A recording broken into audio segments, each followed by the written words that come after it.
Good morning students. आज हम पढ़ रहे हैं survey method in social investigation, जो बीए पार्ट सेकंड का पेपर फर्स्ट है। उसमें सोशल रिसर्च जिसे हम हिंदी में सामाजिक अनुसंधान भी कहते हैं। अगर हम देखें तो मनुष्य जो है वो एक चिंतनशील प्राणी है, यानी वो अपने चारों ओर जो पर्यावरण से निर्मित जो भाग है उसको देखने और समझने का प्रयत्न करता है, और साथ ही जो प्राकृतिक घटनाएं घटित होती हैं उन घटनाओं के पीछे क्या कार्य कारण हैं उन्हें ढूंढने की कोशिश करता है। जैसे सूर्य हैं, चांद हैं, तारे हैं, आकाश है, पृथ्वी है, ऋतुएं हैं, नदी पर्वत हैं आदि को जानने का प्रयास करता है। और साथ ही वह ये जानने का प्रयास करता है कि रात और दिन क्यों होते हैं, मौसम क्यों बदलता है, वर्षा कहीं ज़्यादा कहीं कम क्यों होती है। तो जैसे जैसे उसका प्रकृति के साथ संबंध होने लगा तो उसने अपने ज्ञान में उसकी वृद्धि होती गई, और जैसे ही वो उसकी ज्ञान में वृद्धि होती गई वो प्रकृति पर अपना नियंत्रण बढ़ाता गया। तो हम देखते हैं कि मनुष्य की ये जिज्ञासु प्रकृति के कारण ही वो बहुत कुछ जान पाया है, और अनेक आविष्कार उन्होंने किए हैं। और आज हम देखते हैं कि मनुष्य चांद पर भी पहुंच गया है और प्रकृति से उस आगे बढ़ने की और कोशिश कर रहा है और उस पर अपना नियंत्रण बनाने का प्रयत्न कर रहा है। इसी तरह हम देखते हैं कि जो मनुष्य की जो जिज्ञासु प्रवृत्ति थी, उस प्रवृत्ति के कारण जो अननोन फैक्टर्स थे उन फैक्टर्स को जानने के लिए वो एक अ, निरंतर एक नई दिशा में बढ़ता जा रहा है। इसके कारण हम ये देखते हैं कि प्राकृतिक घटनाओं को समझने के पश्चात जैसे जैसे वो प्राकृतिक घटनाओं को समझना शुरू किया तो उसके साथ ही उसने सामाजिक घटनाओं को भी समझने का प्रयास किया। तो हम देखते हैं कि जो उम, सामाजिक घटनाएं हैं वो काफ़ी जटिल हैं। एक ही घटना के पीछे अनेक कारण हो सकते हैं, और उन सभी कारणों की खोज निकालना कोई कोई आसान काम नहीं था। फिर भी हमने ये देखा है कि मानव ने अपनी ज्ञान की जो पिपासा है उसे सदैव अ, बुझाने का प्रयास किया है, और इसी प्रयास के साथ ही उसने सामाजिक जीवन की जटिलताओं को समझने की लगातार कोशिश की है।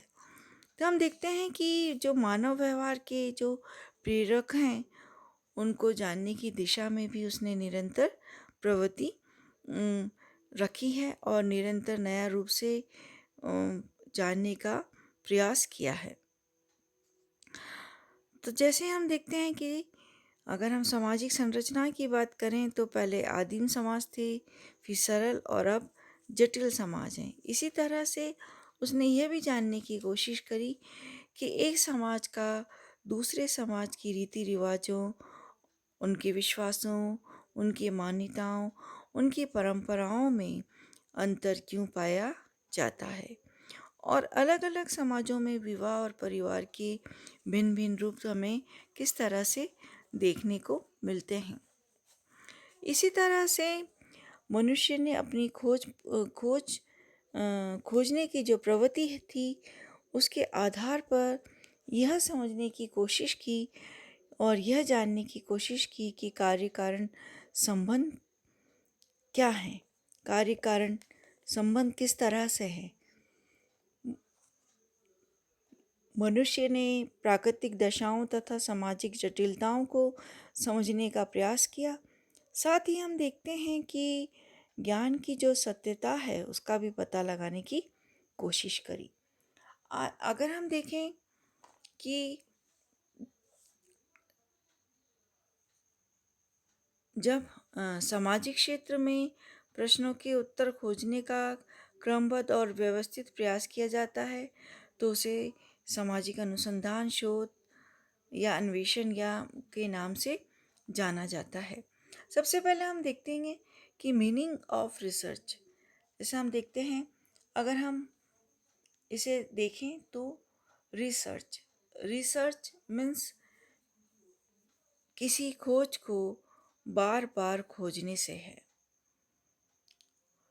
यानी मनुष्य प्रारंभ में अगर हम देखते हैं तो वो काल्पनिक या दार्शनिक आधार पर घटनाओं का विश्लेषण करता था। वो घटनाओं के पीछे जो भी घटनाएं घटित होती थी उसके पीछे एक अलौकिक शक्ति की बात करता था। अपने ज्ञान का आधार उसकी अंतःप्रज्ञा थी, परंपरा थी। लेकिन जैसे जैसे उसने अपने ज्ञान में विश्वसनीयता और प्रामाणिकता का अभाव था शुरू में, लेकिन जैसे जैसे वह आगे बढ़ा तो उसमें घटना में विश्वास करने लगा, नेत्रों से देखने लगा, स्पर्श कर अनुभव करने लगा और साथ ही कानों से सुनने लगा। और जब अपनी ज्ञानेंद्रियों का प्रयोग करके वो तार्किक ढंग से घटनाओं को समझने और उसका वास्तविकता का पता लगाने लगा, और साथ ही यह जो खोज थी वो एक व्यवस्थित ढंग से ज्ञान को संचित करने से थी। यहीं से अनुसंधान का प्रारंभ हुआ। अनुसंधान से तात्पर्य बार बार खोजने से है। यानी दो भौतिक तत्वों की इसमें प्रधानता होती है। अगर हम देखें तो अवलोकन द्वारा घटना को उद्देश्यपूर्ण ढंग से देखना, साथ ही जो उपलब्ध तथ्यों के आधार पर घटना को समझना। और अगर हम दूसरा इसका पॉइंट देखें तो उन तथ्यों के अर्थ को जानना जो घटना के पीछे छिपे कारणों को समझना। अगर इन दोनों तत्वों को हम समझ में रख के, ध्यान में रखकर किसी का अध्ययन करते हैं तो वह अध्ययन ज्ञान को के द्वारा संचित किया जाता है, उसे विश्वसनीय और प्रामाणिक माना जाता है। इस प्रकार के ज्ञान से हम देखते हैं कि संचित करने की जो प्रक्रिया है उस प्रक्रिया को हम अनुसंधान के नाम से जानते हैं। जैसे जैसे व्यक्ति ने विश्वसनीय और प्रामाणिक ज्ञान प्राप्ति हेतु शोध की एक ऐसी विधि को खोज निकाला जिसे वैज्ञानिक विधि भी कहते हैं। इस विधि में हम देखते हैं कि निश्चित प्रविधियों का प्रयोग किया जाता है। जैसे अगर हम सामाजिक अनुसंधान की बात करें तो अवलोकन, साक्षात्कार, अनुसूची, वैयक्तिक अध्ययन पद्धति, सामाजिक मिति आदि का सहारा लेकर ज्ञान को संचित किया जाता है। अब हम देखते हैं कि वेबस्टर डिक्शनरी में अनुसंधान का जो अर्थ है या अनुसंधान के लिए जो को परिभाषित किया गया है वो किस तरह से किया गया है। फर्स्ट हम देखते हैं कि तथ्यों एवं सिद्धांतों या किसी भी घटना को ज्ञात करने हेतु सावधानीपूर्वक एवं विवेचनात्मक खोज या निष्ठापूर्वक किए गए अन्वेषण को अनुसंधान कहते हैं। अगर हम देखें कि जब हम नवीन ज्ञान की प्राप्ति तथा विद्यमान ज्ञान में संशोधन करना हो या उसमें परिवर्तन लाना हो के उद्देश्य से कोई व्यवस्थित प्रयत्न किए जाते हैं तो उन्हें सामाजिक अनुसंधान या शोध के नाम से जाना जाता है। नेक्स्ट हम नेक्स्ट डेफिनेशन देखेंगे वो द न्यू सेंचुरी डिक्शनरी से ली गई है। उसमें यह कहा गया है कि किसी वस्तु या व्यक्ति के संबंध में सावधानीपूर्वक खोज करना एवं तथ्यों का पता लगाने के लिए विशेष सामग्री की लगातार सावधानीपूर्वक जांच पड़ताल करना ही अनुसंधान है। यानी अनुसंधान घटनाओं के बारे में ज्ञान प्राप्त करने और उन घटनाओं के मूल तक पहुंचने के लिए जो कार्य कारण संबंधों का हम पता लगाते हैं और जो पता लगाने का तरीका है वह एक व्यवस्थित वैज्ञानिक तरीका है। यह हमने देखा है कि अनुसंधान किसे कहते हैं। अब हम देखेंगे कि सामाजिक अनुसंधान क्या है। मीनिंग ऑफ सोशल रिसर्च, यानी जब कोई अनुसंधान सामाजिक जीवन, सामाजिक घटनाओं एवं सामाजिक जटिलताओं से संबंधित होता है तो उसे हम सामाजिक अनुसंधान कहते हैं। सामाजिक अनुसंधान में वैज्ञानिक विधियों को काम में लेते हुए किसी भी सामाजिक घटना के कारणों को ढूंढा जाता है।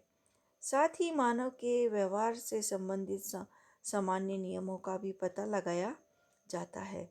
सामाजिक अनुसंधान में हम देखते हैं कि सर्वप्रथम किसी व्यवहार, समस्या या घटना से संबंधित मूलभूत तथ्यों का अवलोकन किया जाता है ताकि एक सामान्य प्रकृति की तरह भली भांति से समझा जा सके और इसे समझने के पश्चात हम सामाजिक नियमों का पता लगाते हैं जो एक विशेष घटना या समस्या के पीछे कारणों को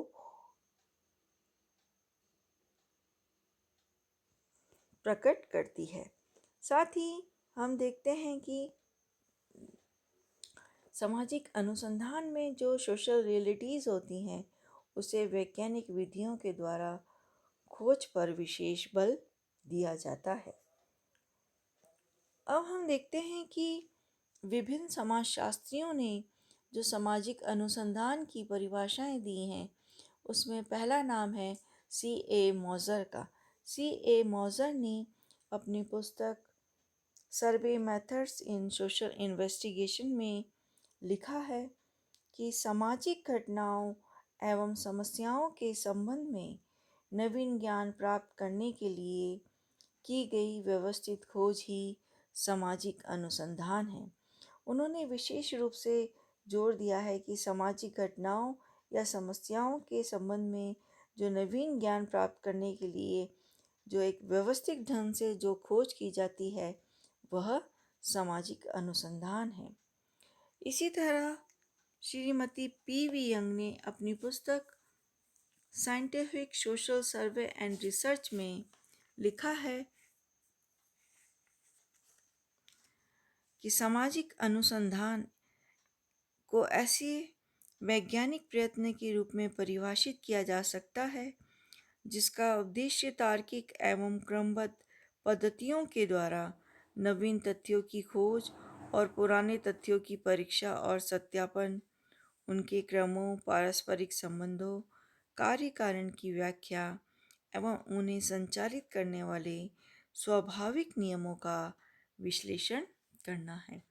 जब भी हम परिभाषा लिखते हैं बच्चों तो आप इस बात को विशेष ध्यान रखें कि जब हम किसी समाजशास्त्री का नाम लिखते हैं तो उसके साथ ही उनकी पुस्तक का नाम या उन्होंने किसी और पुस्तक में अगर कोडिंग करी है, अपनी परिभाषा दी है तो उसका नाम हमें अवश्य लिखना चाहिए जिससे हमें मार्क्स में इम्प्रूवमेंट मिलता है। या हमारा जो लिखने का तरीका है वो इस तरह से होना चाहिए कि हम अपनी डेफिनेशन इन्वर्टेड कॉमास में शुरू करें और इन्वर्टेड कॉमास में ही उसे ख़त्म करें।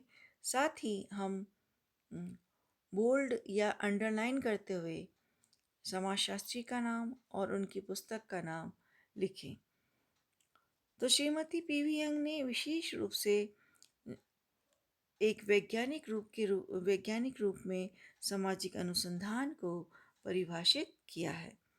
अब हम देखते हैं जी एम फिशर ने अपनी पुस्तक फेयर जी एम फिशर ने फेयरचाइल्ड डिक्शनरी ऑफ सोशलॉजी में लिखा है कि सामाजिक अनुसंधान सामाजिक परिस्थिति में सुनिश्चित कार्य प्रणालियों का प्रयोग है जिसका उद्देश्य किसी समस्या का हल करना या किसी प्राकल्पना का परीक्षण करना या एक नवीन प्रघटना की खोज करना और साथ ही प्रगणनाओं के बीच क्या नवीन संबंध पाए जाते हैं उनका पता लगाना है। इसके बाद हम देखते हैं नेक्स्ट डेफिनेशन जो ई एस बोगार्ट्स ने अपनी पुस्तक सोशलॉजी में दी गई है। वे लिखते हैं कि एक साथ रहने वाले लोगों के जीवन में क्रियाशील अंतर्निहित प्रक्रियाओं का की खोज ही सामाजिक अनुसंधान है। तो इस तरह से हम देखते हैं कि सामाजिक अनुसंधान खोज की एक ऐसी विधि है जिसमें सामाजिक परिस्थितियों के संदर्भ में किसी घटना, व्यवहार, सामाजिक जीवन या समस्या के संबंध में वैज्ञानिक विधि का प्रयोग करते हुए सामाजिक यथार्थता को समझने का प्रयत्न किया जाता है और इसमें निरीक्षण, परीक्षण, तथ्यों के संकलन, वर्गीकरण, सामान्यीकरण तथा सामाजिक घटनाओं के कारणों का पता लगाकर हम वस्तुस्थिति को तार्किक ढंग से विवेचना की जाती है। तो इस तरह से हमने देखा कि रिसर्च क्या है और सोशल रिसर्च क्या है।